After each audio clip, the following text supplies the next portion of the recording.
حضور یہ چین سے ہی دوسرا سوال ملا ہے. وہ لکھتے ہیں کہ حضرت مسیح موعود علیہ الصلوۃ والسلام نے اپنی کتاب اسلامی اصول کی فلسفی میں سور کی حرمت کی وجہ بیان کرنے کے بعد فرمایا ہے کہ مردار کا کھانا بھی اسی لیے اس شریعت میں منع ہے کہ مردار بھی کھانے والے کو اپنے رنگ میں لاتا ہے.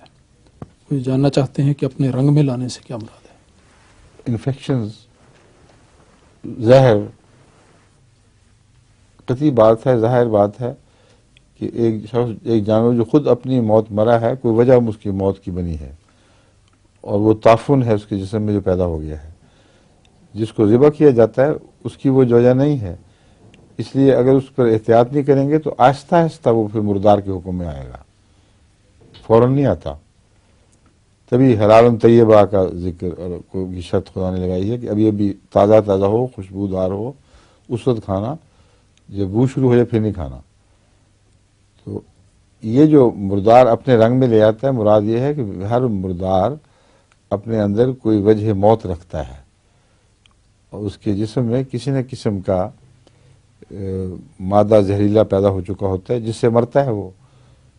تو وہ کھاؤ گے تو وہی مادہ تمہارے جسم میں بھی سرایت کرے گا اور تم اس کے حکم میں آ جاؤ گے.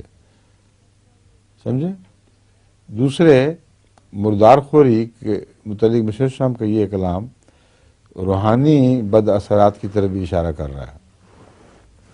یعنی وہ لوگ جو مردار خور ہوں وہ روحانی لوہر سے زندہ نہیں رہا کرتے. پھر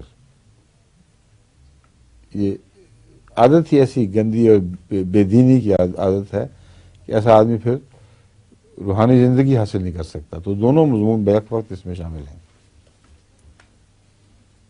شاہ صاحب کی